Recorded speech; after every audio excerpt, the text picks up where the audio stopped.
श्री अवधूत पीठ प्रस्तुत श्रीपाद श्रीवल्लभ बोधामृत. कलियुगातील गुरु दत्तात्रेयांचा पहिला मानवी अवतार श्रीपाद श्रीवल्लभ होय. मानवाच्या कल्याणासाठी त्यांनी हा अवतार धारण केला. श्रीपाद श्रीवल्लभ चरित्रामृत या ग्रंथात त्यांच्या चरित्राचे लीलांचे वर्णन केले आहे. या ग्रंथात श्री गुरूंनी जो संदेश दिला आहे तो बोध सर्व भक्तांपर्यंत प्रसारित व्हावा म्हणून श्रीपाद श्रीवल्लभ बोधामृत या नावाने एकूण 7 अध्यायात त्याचे संकलन केले आहे. या बोधामृताच्या केवळ श्रवणाने पठनाने जीवनाचा व जगण्याचा अर्थ ध्यानात येईल. जीवनातील ताणतणाव, नैराश्य, वैफल्य, उदासीनता व नकारात्मकता नष्ट होईल. सकारात्मक व आनंदी जीवनाचा मार्ग खुला होईल. सुखी जीवनाची गुरुकिल्ली निश्चितच सापडेल.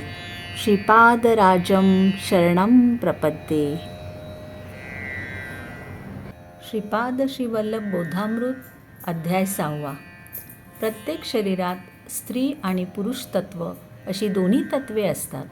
या दोन्ही तत्वांची शुद्धी झाल्याशिवाय योगशक्ती विश्वचैतन्यातून प्रवाहित होत नाही. आत्म्याला स्त्री पुरुष असा भेद नसतो. तो या दोन्ही तत्वांच्या आधाराच्या अतीत आहे. तुम्ही श्रीपाद श्रीवल्लभांच्या दयेने योगिनीगणांच्या असाधारण योग प्रक्रियेने अनुपमेय अशी करुणा प्राप्त करून घ्याल.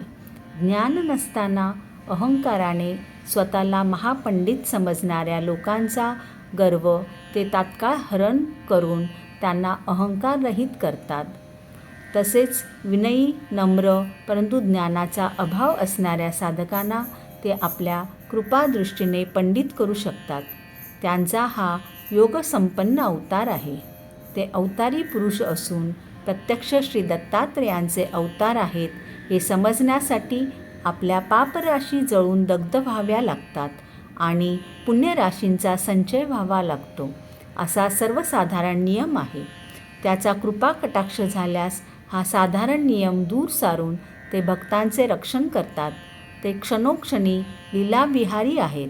श्रीपाद प्रभूंच्या चरित्राचे पारायण करणाऱ्या साधकांचा एका क्रमबद्ध पद्धतीने विकास होतो. श्रीपाद प्रभूंच्या लीला अत्यंत अद्भुत आणि अनाकलनीय आहेत. त्या लीलांना अंत नाही. वेदसुद्धा त्यांचे वर्णन करताना मौन झाले. श्रीपाद प्रभूंचा जन्म अनंत आहे. वेदातील ज्ञान परिमित आहे, परंतु श्रीपादांचे ज्ञान, दिव्यशक्ती आणि करुणा अनंत आहे. ते सर्व देशात सर्व काळात स्थित असतात. सत्याचे सत्य, ज्ञानाचे ज्ञान आणि अनंताला सुद्धा न कळणारे त्यांचे महाअनंत स्वरूप आहे. शरीर धर्माचा सुद्धा एक काळ असतो, तसेच मनाचा, प्राणाचा एक काळ असतो, परंतु आत्मा मात्र कालातीत आहे. त्या त्या ग्रह नक्षत्राप्रमाणे तो काळ असतो. माझी आराधना करणाऱ्यांना काळपुरुष मी सर्वदा अनुकूल ठेवतो. भूत प्रेत पिशाचादी महाशक्तीसुद्धा दत्त आराधना करणाऱ्या साधकांचे काही बिघडवू शकत नाही किंवा काही वाईट करू शकत नाही. माझी आराधना करीत सर्वदा शांतिरूप होऊन राहणाऱ्यांना मी नित्य संतुष्ट ठेवून आनंदरूप करतो.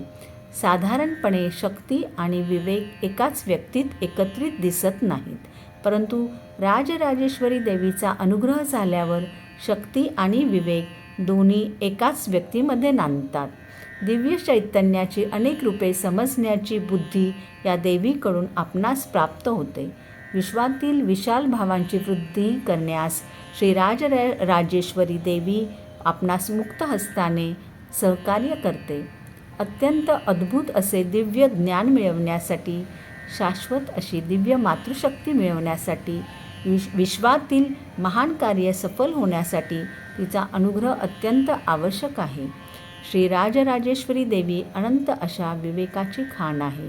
तिची करुणा अनंत आहे. ती या संसाररूपी भवसागरातून तारून नेणारी आहे. मनुष्याला प्रगती करायची असेल तर श्रद्धा हवी. जीवनमूल्यांवर संपूर्ण विश्वास हवा. आपण आपले जीवन विश्वासाच्या आधारावरच जगत असतो. आपल्या संकटकाळी परमेश्वराचे सहाय्य नक्की मिळेल आणि तोच त्या संकटातून मुक्ता करेल असा आपला दृढ विश्वास असावा. हा विश्वासच आपणास एक प्रकारच्या सुरक्षिततेची जाणीव उत्पन्न करून आपला आत्मविश्वास वृद्धिंगत करतो. शक्तिहीन ज्ञान निर्लिप्ततेकडे वाहत जाते. ज्ञानहीन शक्ती आंधळी असून ती विनाशाला कारणीभूत होते.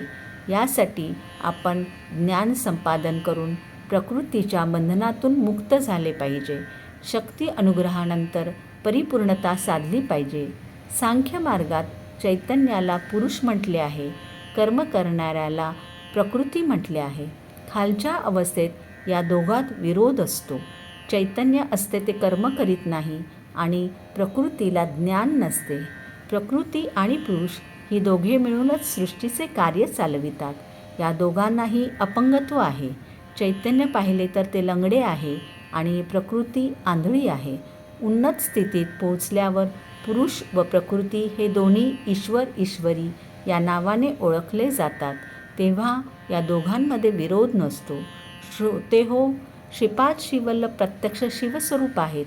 ते पिठिकापुरम गावी अंतर्धान पावून काशी नगरीत अवतरित होत आणि गंगेचे स्नान करीत.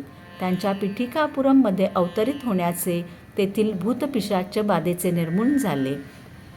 पिठिकापुरममधील त्यांच्या जन्मस्थळाची भूमी चैतन्यमय झाली. ज्या ज्या ठिकाणी श्रीपाद श्रीवल्लभांनी संचार केला आणि ज्या ज्या ठिकाणी ते संचार करतील त्या त्या प्रदेशात नकळत जागृतीचा प्रभाव दिसतो व तसा दैवी शक्तीचा अनुभव येतो. पिठिकापुरम क्षेत्री श्रीपादांच्या चित्रा या जन्मनक्षत्रावर जो श्रद्धेने त्यांची अर्चना करील त्याला श्रीपाद प्रभू ऋणबंधनातून मुक्त करतात. कुमारिकांना सुयोग्य वर मिळून त्यांचे विवाह संपन्न होतात. श्रावण शुद्ध पौर्णिमेस श्रीपादांची बहीण वासवी कन्यका हिने त्यांना राखी बांधली. तो पुण्य दिवस आहे. या दिवशी पिठिकापुरम या क्षेत्रात जो साधक येईल त्याच्या भाग्यात चित्रगुप्ताकडून महापुण्य लिहिले जाईल. बंधूनो, परमात्मा सर्व जीवराशीमध्ये विद्यमान आहे असे शास्त्राचे वचन आहे. पिपिलिकेपासून ब्रह्मापर्यंत तो सर्वात व्यापून आहे. श्रीपाद प्रभूंच्या अवतारात ते पिपिलिका रूपात आणि ब्रह्मरूपात दोन्हीमध्ये आहेत. म्हणून सर्व सृष्टीरूपाने ते उभे आहेत. ते संपूर्ण जीवराशीतील चैतन्यात तादात्म्य स्थितीशी एकरूप होऊन असतात. हीच त्यांची विशेषता आहे. ते सर्व राशीत जीवराशी रूपाने राहून सुद्धा कोणत्याही जीवात त्यांचा स्पर्श जाणवत नाही. हीच त्यांची वैष्णवी माया आहे.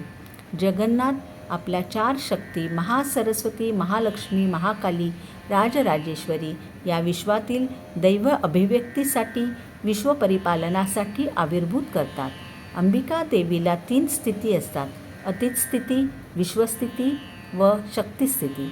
सृष्टीचे कार्य चालण्यासाठी पराशक्ती अतीत स्थितीत असते. परमात्म्यात असलेल्या अनंत सत्यांना ती आपल्यात आकर्षित करून आपल्या चैतन्यात मिसळून त्यानंतर सृष्टीत जन्म घेते.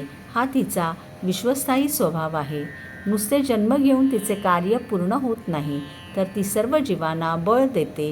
ही तिची शक्तिस्थिती होय. श्री अनघादेवीचे रूप हे लक्ष्मीदेवीचेच प्रतिरूप आहे. तिच्यामध्ये राजराजेश्वरी, महालक्ष्मी, महाकाली या देवतांची लक्षणे ओतप्रोत भरलेली आहेत. श्री अनघादेवीचे एक विष्णुरूपही आहे. त्याच्यात परमेश्वराची, दत्तात्र्यांची लक्षणे परिपूर्ण भरलेली आहेत. यामुळेच अनघादेवीच्या आराधना समवेत विष्णुरूप अनघाची आराधना केल्यास सर्व फलप्राप्ती होते. अनघाष्टमी हे व्रत दत्तभक्तांना अत्यंत आदरणीय आहे.